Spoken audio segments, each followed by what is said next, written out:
আল্লাহ আমার রব, এই রবি আমার সব। দামে দামে তুন মনে তারি অনুভব। তোমার দুনিয়াতে আমি যেদিকে তাকাই, অথই নিয়ামতে ডুবে আছি সবাই। পাক পাখালির গানে শুনি তসবি কলো রব, তসবি কলো রব। আল্লাহ আমার রব, এই রবি আমার সব। আসসালামু আলাইকুম, আলহামদুলিল্লাহ, আসসালাতু ওয়াসসালাম আলা রাসূলিল্লাহ। প্রিয় দর্শক, আপনারা যারা দেশে আছেন প্রবাসে, সবাইকে জানাই অনেক অনেক প্রীতি ও শুভেচ্ছা। শুরু হলো আন্টিবে আয়োজিত এবং লাভ হইল নিবেদিত অনুষ্ঠান আপনার জিজ্ঞাসা। আপনাদের সাথে আছি আমি জয়নুল আবেদিন আজাদ, আর আপনাদের মনে জাগা প্রশ্নের জিজ্ঞাসার জবাব দিচ্ছেন বিশিষ্ট আলেম ডক্টর মোহাম্মদ সাইফুল্লাহ। আসসালামু আলাইকুম ওরহমতুল্লাহি ওয়া বারাকাতুহু। প্রিয় দর্শক, চলুন তাহলে জিজ্ঞাসার জগতে। শুরুতে একটি ইমেল, এটি পাঠিয়েছেন মোহাম্মদ মনিরুজ্জামান। লিখেছেন, সূরা ফাতিহার পর ভুলে বিসমিল্লাহ না পড়লে কি সাহু সিজদা দিতে হবে? বিসমিল্লাহ পড়ার বিষয়টি অন্য একটি সূরার সাথে কেউ কেউ সুন্নাহ বলেছেন, আবার কেউ কেউ বলেছেন যে কোরআন তেলাওয়াতের একটি অংশ। বাকি এর জন্য সেজদা সাহু দিতে হবে না, কারণ সেজদা সাহু যে সমস্ত কারণে ওয়াজিব হয়ে থাকে সেটা হচ্ছে তিনটি। এই তিনটির কোনো একটি কারণ এখানে নেই, তাই এই ক্ষেত্রে সেজদা সাহু ওয়াজিব হবে না। আমরা জানলাম। প্রিয় দর্শক, আমাদের হাতে আরও একটি ইমেল, যিনি পাঠিয়েছেন নাম প্রকাশে অনিচ্ছুক। লিখেছেন, মুসাফির ব্যক্তি যার উপর কাসর নামাজ জায়েজ রয়েছে, তার কাছে যদি সফররত অবস্থায় সময় এবং সুযোগ থাকে, তাহলে কি তিনি সম্পূর্ণ নামাজ আদায় করতে পারবেন? মুসাফির ব্যক্তির জন্য ইতমাম করতে বোঝায় কসর না পড়ে সালাতকে পরিপূর্ণ আদায় করা। এটা মুসাফিরের জন্য জায়েজ, হারাম বা নিষিদ্ধ নয়, মাকরুহ নয়। একদল উলামায়ে কেরাম মাকরুহ বলেছেন, বাকি বিশুদ্ধ বক্তব্য হচ্ছে এটি জায়েজ। আলী ইবনে আবি তালিব রাদিয়াল্লাহু তাআলা থেকে সহিহ সনদে সাব্যস্ত হয়েছে তিনি সফরে কসর করতেন না, ইতমাম করতেন মর্মে রিওয়ায়াত সাব্যস্ত হয়েছে। বাকি সুন্নাহ কি? আমরা তো আমাদের প্রত্যেকটি ইবাদত, প্রত্যেকটি আমলের জন্য আমাদেরকে সুন্নাহর কাছে যেতে হবে। আমরা এই আমলগুলো কীভাবে রাসূল সাল্লাল্লাহু আলাইহি ওয়াসাল্লামের নির্দেশনা পেয়েছি? সুন্নাহ হচ্ছে রাসূল সাল্লাল্লাহু আলাইহি ওয়াসাল্লাম যে ক্ষেত্রে রুখসত দিয়েছেন, সুযোগ দিয়েছেন, সেই সুযোগ গ্রহণ করাটাই সুন্নাহ। তাই কসর করাটাই হচ্ছে সুন্নাহ। এই জন্য বলেছি, একদল উলামায়ে কেরাম যারা বলেছেন যে মাকরুহ কথাটি শুদ্ধ নয়, কিন্তু তাদের কথা শুদ্ধ যে এটা আফদালের পরিপন্থী, কোনো সন্দেহ নেই। কারণ সুন্নাহ হচ্ছে কসর করা। ওমর ইবনে খাত্তাব রাদিয়াল্লাহু তাআলা থেকে বর্ণিত রিওয়ায়াতের মধ্যে রয়েছে, রাসূলুল্লাহ সাল্লাল্লাহু আলাইহি ওয়াসাল্লাম থেকে বর্ণনা করেছেন, কেউ কেউ বলেছেন যে মাওকুফ সহিহ। সেটা হলো ইন্নাল্লাহা ইউহিব্বু আন তু'তা রুখাসুহু, যে আল্লাহ সুবহানাহু ওয়া তাআলা পছন্দ করেন, ভালোবাসেন যে আল্লাহ রাব্বুল আলামিন যেই কাজের মধ্যে অনুমোদন দিয়েছেন সেগুলোকে করা, অনুমোদনটা গ্রহণ করা।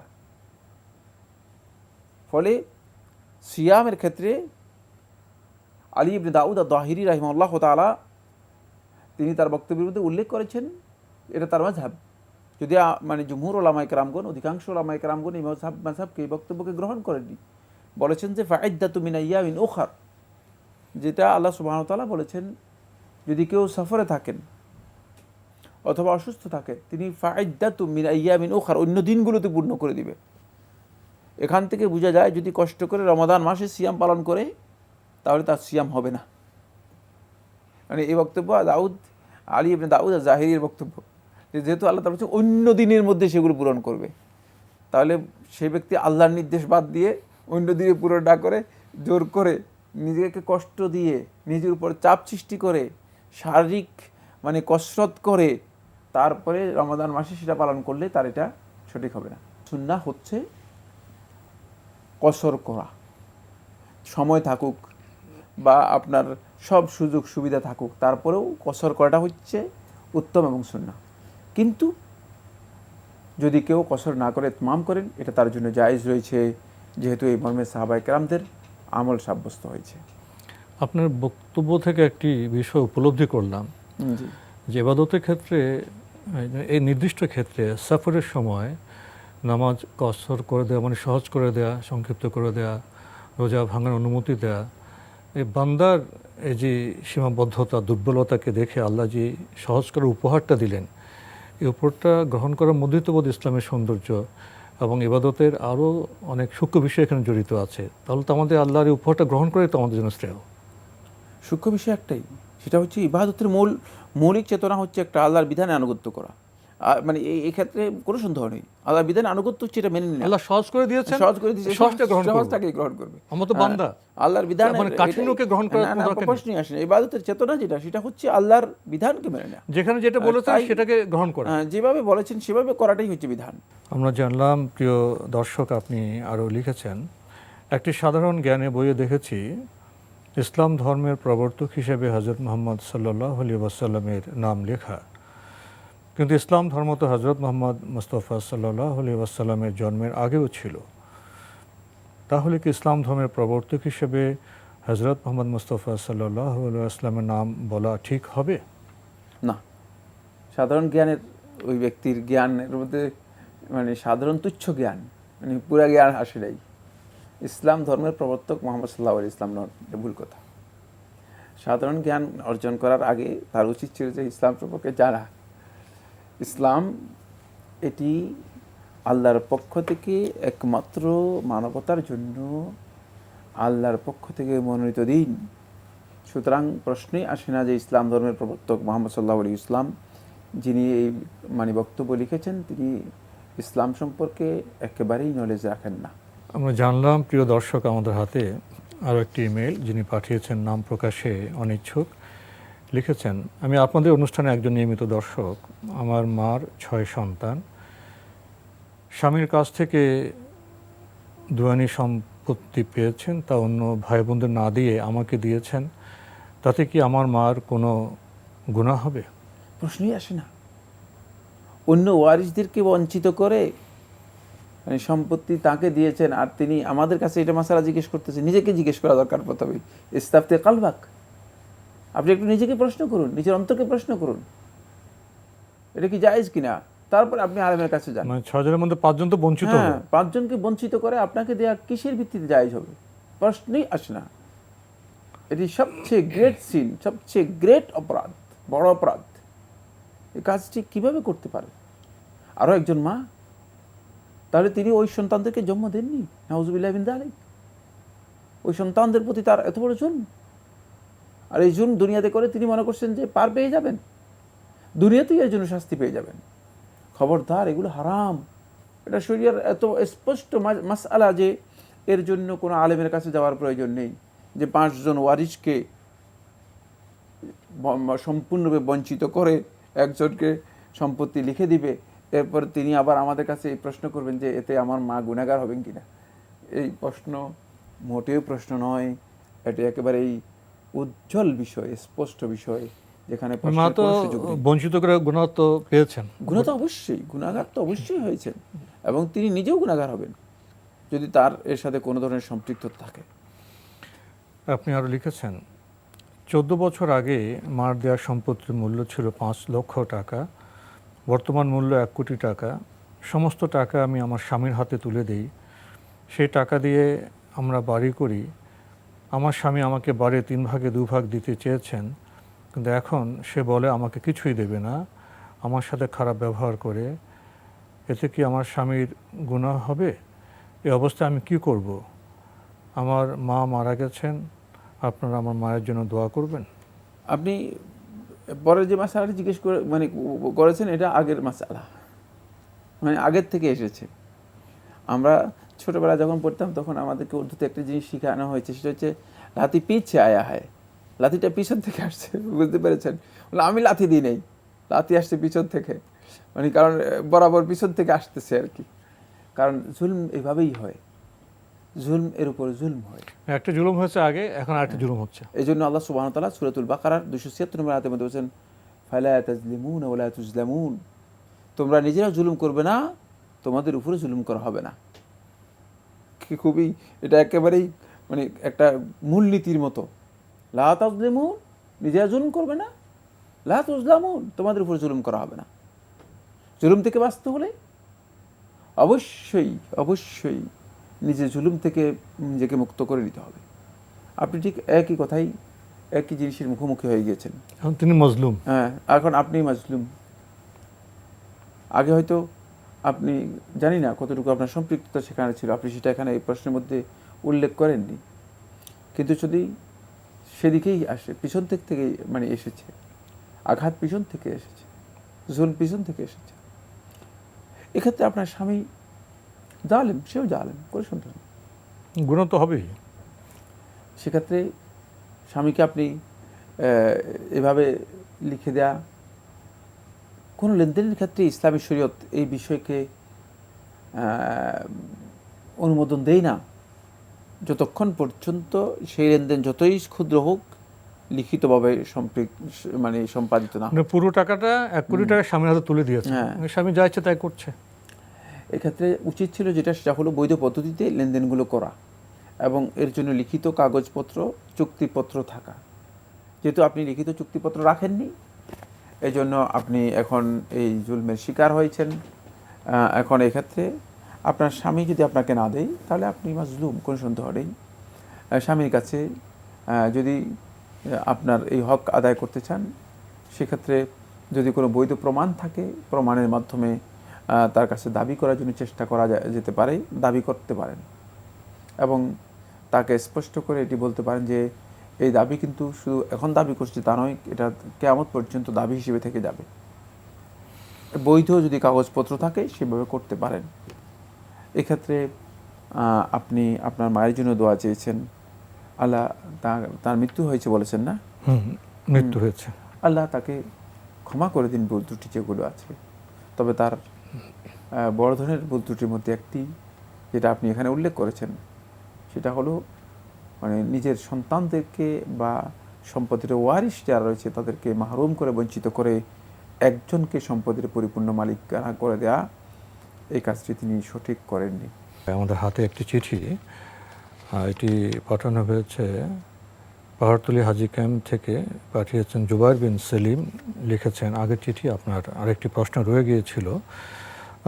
সবশেষে আমার স্বামী, আল্লাহর রহমতে সেও সব কিছু জানে বোঝে কম বেশি, কিন্তু আমল করে না।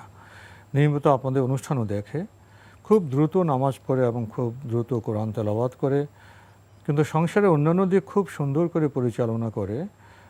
প্রয়োজনে পাহাড় কাটার মতো ভারী কাজ করতে রাজি হয়, কিন্তু নির্ভুলভাবে সঠিক নিয়মে নামাজ কালাম পড়তে চায় না। এই 3 ব্যক্তির জন্য আমাকে সঠিক দিক নির্দেশনা দিলে খুবই উপকৃত হব। আগে 2 ছেলের কথা বলেছিলেন আগের প্রশ্নে, আজকে এখন আনলেন স্বামীকে।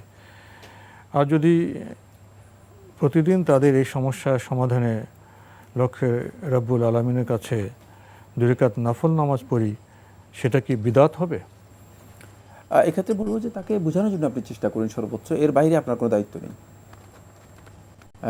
সেক্ষেত্রে নির্ভরযোগ্য কোনো বই থাকলে সে বই তাকে পড়তে দিন, অথবা আলেমদের সাথে যোগাযোগ করার জন্য বলুন যে আমার এই সলাতের ক্ষেত্রে তার এই সলাৎ তিনি কি আসলে সলাৎ আদায় করছেন, নাকি সলাতের মানে কাঠামো, এটাকে কি বলা হয়, তাকে বাহ্যিক কাঠামোটাকে তিনি এটাকে কি বলা, অনুসরণ করেন, মানে অনুসরণ না, এটাকে কি বলা হয়, তাকে মানে দিচ্ছেন আর কি, ট্রায়াল দিচ্ছেন আর কি, মানে নাটকের মতো এগুলোকে বাস্তবায়ন করতেছেন। যদি এমনটা হয়, এই নাটকের সলাতের কোনো মূল্য নেই। সলাৎ নাটক না, সলাৎ কোনো জিনিসকে আপনি মানে একটা রূপ দিয়েছেন, রূপায়ণ করতেছেন, ব্যাপারটা এমন নয়। সলাৎ হচ্ছে পরিপূর্ণ ইবাদত, যেটা মানে আপনি অন্তরের সাথে যেটা সম্পর্ক রয়েছে।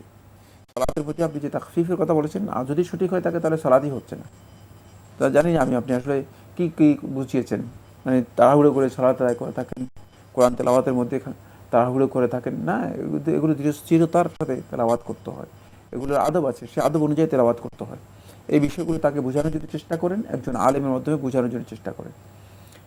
এরপরে আপনি নিজে নফল নামাজ আপনি পড়তে পারবেন, নফল নামাজ পড়ে তাদের জন্য দোয়া করবেন। কোনো ব্যক্তির হৃদায়তের জন্য, কোনো ব্যক্তির মানে মাগফিরাতের জন্য, কোনো ব্যক্তির কল্যাণের জন্য তাকে নসিহত করা যায়, তার জন্য দোয়া করা যায় আল্লাহ রাব্বুল আলামিনের কাছে। আমরা জানলাম প্রিয় দর্শক, আমাদের হাতে আরও একটি ইমেল, এটি পাঠিয়েছেন রাকিবুল হাসান রিফাত। লিখেছেন, আমি ইন্টার সেকেন্ড ইয়ারের একজন স্টুডেন্ট। আমার বাবা একজন ব্যবসায়ী, তিনি ব্যাংক থেকে লোন নেন যার উপর সুদ দিতে হয়। তিনি এ থেকে আয় করে বাসার যা কিছু কিনেছেন তা ব্যবহার কি আমাদের জন্য হারাম হবে? আমি তাকে এ বিষয়ে বলায় আর বাদ দেওয়ার জন্য তাগিদ দেওয়ায় তিনি বলেন তিনি আর এরপর সুদী লোন নেবেন না। তাকে তওবা করতে বলে তিনি তাতে সম্মতি জানান, কিন্তু তার মধ্যে এই তওবা নিয়ে আমি যথেষ্ট কেয়ারিং লক্ষ্য করিনি। আল্লাহ এ বিষয়ে ভালো জানেন। লোনের টাকা পরিশোধ করতে বললে তিনি করবেন বলেন, আর এতে কিছু সময় লাগবে বলেন। সর্বোচ্চ দ্রুত করা উচিত কি? এই তওবা এবং লোন পরিশোধের বিষয়ে আমার বাবার করণীয় কি? লোনের উপর যে সুদ তা ফিক্সড, আর তিনি তওবা করায় যথেষ্ট কেয়ারিং না হলে আমার জন্য তার আয় থেকে খাওয়া কি হারাম হবে? এক্ষেত্রে আমাদের বাসার ভাড়ার টাকায় খাওয়ারও অপশন রয়েছে, যদিও তাতেও কিছু লোনের টাকা রয়েছে। প্রথম কথা হচ্ছে, আপনার আব্বার জন্য যত দ্রুত সম্ভব এই লোন থেকে নিজেকে মুক্ত করার জন্য চেষ্টা করা ওয়াজিব, যত দ্রুত সম্ভব।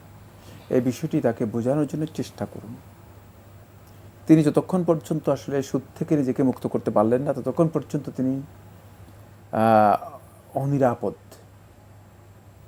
তিনি নিরাপত্তার মধ্যে আসতে পারেননি। তাই কারণ তিনি আল্লাহর যে কোনো গজবের মধ্যে পড়ে যেতে পারেন, এটা ভয়ঙ্কর বিষয়।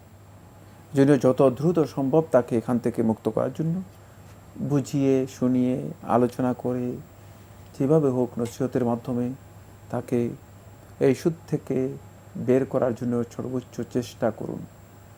2 নম্বর যে পয়েন্টটি, সেটা হলো এই ক্ষেত্রে যদি আপনার যে করণীয় সেটা হচ্ছে আপনি তাকে শুধুমাত্র উপদেশ দিতে পারেন, তার উপর কর্তৃত্ব করা বা তাকে শাসন করা বা তার সাথে এর জন্য দুর্ব্যবহার করা কোনোটাই আপনার জন্য জায়েজ নেই। আবারও বলছি, কিন্তু দুর্ব্যবহার করা আপনার জন্য হারাম, দুর্ব্যবহার করতে পারবেন না। 3 নম্বর যে বিষয়টি, আপনার যদি নিজের ইনকাম থাকে তাহলে আপনি সেই ইনকাম থেকে খাওয়ার জন্য চেষ্টা করেন। আপনার ব্যক্তিগত ইনকাম থাকলে ইনকাম থেকে খাওয়ার জন্য চেষ্টা করেন, অথবা হালাল কোনো ইনকাম থাকলে হালাল ইনকাম থেকে খাওয়ার জন্য চেষ্টা করেন। আর যদি দেখেন যে না, তার ইনকাম ছাড়া আপনার খাবারের কোনো ব্যবস্থা নেই, আপনার মানে চলার বা উপায় উপার্জন নেই, সেই ক্ষেত্রে তার এই ইনকাম থেকে আপনার জন্য খাবার গ্রহণ করা অথবা সেখান থেকে টাকা নেওয়া আপনার জন্য জায়েজ, যেহেতু আপনি তার পোষ্য, আপনি তার অধীনে রয়েছেন। সুতরাং অধীনে থাকার কারণে তার এই টাকার উপর আপনার যে হক রয়েছে সে হকটুকু আপনি গ্রহণ করতে পারবেন, আপনার জন্য সেটা গ্রহণ করা জায়েজ রয়েছে। আর বাসায় যে জিনিসপত্র কিনেছেন সেটা তো ব্যবহার করতে পারবেন। বাসার জিনিসপত্র তো ব্যবহার করতে পারবেন, যেহেতু বাসার বাইরে তিনি কোথায় যাবেন, ওই বাসায় রয়েছেন। আমরা জানলাম প্রিয় দর্শক, আমাদের হাতে আরও একটি ইমেল পাঠিয়েছেন মোহাম্মদ শওকত হোসেন। লিখেছেন, বাবা মায়ের অনুমতি না নিয়ে বিয়ে করেছি কাজী দ্বারা, এখন অনুতপ্ত এবং বাবা মা শ্বশুর শাশুড়ি মেনে নিয়েছেন, একটি মেয়েও আছে। এখন বিয়ে কি বাতিল? যদি তা হয় তাহলে করণীয় কি? না, আপনাদের বিয়ে বাতিল হয়নি। বাকি আপনারা যে কাজটি করেছেন এই কাজটি সৌন্দর্যের দিক থেকে অসৌন্দর্য, নিয়ম কানুন অথবা বিধানের দিক থেকে একেবারেই বিধান লঙ্ঘিত। তারপরে 3 নম্বর হচ্ছে যেটা, সেটা হলো ইসলামী শরিয়ার নির্দেশনা পালন না করার কারণে এটি বরকত শূন্য। আল্লাহ তাআলার কাছে বেশি বেশি করে এই জন্য ক্ষমা প্রার্থনা করুন এবং পিতা মাতা সংশ্লিষ্ট যারা আছে তাদের কাছে এর জন্য ক্ষমা চেয়ে নিন। এই ভুলের জন্য আল্লাহ রাব্বুল আলামিনের কাছে বেশি বেশি করে ক্ষমা প্রার্থনা করুন। তো আজকে আমাদের এখানে শেষ করতে হচ্ছে। আপনাকে অনেক ধন্যবাদ। আপনাকে অনেক ধন্যবাদ। প্রিয় দর্শক, আমরা দেখছিলাম এনটিভি আয়োজিত এবং লাভ হলো নিবেদিত অনুষ্ঠান আপনার জিজ্ঞাসা। আমাদের অনুষ্ঠান আপনারা এনটিভি অনলাইনেও দেখতে পারবেন, ভিজিট করুন www.ntvbd.com। এছাড়া ইউটিউবে এবং আমাদের ভেরিফাইড ফেসবুক পেজেও অনুষ্ঠান দেখতে পারবেন। শেষে যে প্রশ্নটি বিয়ে প্রসঙ্গে, প্রশ্ন পড়তে পড়তে জবাব শুনতে শুনতে ভাবছিলাম, বাবা মা এত কষ্ট করে ছেলে মেয়েকে মানুষ করেন, সময় হলে সে বাবা মাকে ভুলে আমরা বিয়ে করে ফেলি, পরে অনুতপ্ত হই এবং অনুতপ্ত হওয়ার পরে এই কথা বলি বাবা মা মেনে নিয়েছেন, ক্ষমা করে দিয়েছেন। এই ভাবনাটিকে আগে ভাবা যায় না? বাবা মার প্রতি আমাদেরকে কৃতজ্ঞ হওয়া প্রয়োজন নয়? আমরা বয়সের বিশেষ মুহূর্তে আবেগপ্রবণ হয়ে যাই, হয়তো প্রবৃত্তির তাড়নে আমরা চালিত হই, কিন্তু প্রবৃত্তির তাড়নে চালিত হওয়া কি একজন মুসলিমের জন্য উচিত? প্রবৃত্তিকে আমাদের ভুল পথে নিয়ে যায় না?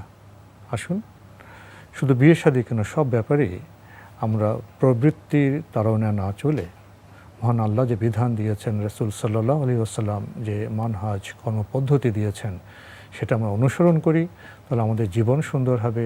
শুধু ইহকালের নয়, ইনশাআল্লাহ পরকালের জীবন আমাদের সুন্দর হতে পারে। চিঠি লিখুন, প্রশ্ন পাঠান আমাদের ঠিকানায়। পরিচালক আপনার জিজ্ঞাসা, এনটিভি, বিএসসি ভবন, 7ম তলা, 102 কাজী নজরুল ইসলাম এভিনিউ, কারওয়ান বাজার, ঢাকা 1215। আপনারা ইমেলও করতে পারেন। আমাদের ইমেল অ্যাড্রেস আপনার জিজ্ঞাসা @ntvbd.com। প্রিয় দর্শক, মহান আল্লাহ আমাদের সবাইকে নিরাপদে রাখুন, রাখুন শান্তিতে। আসসালামু আলাইকুম।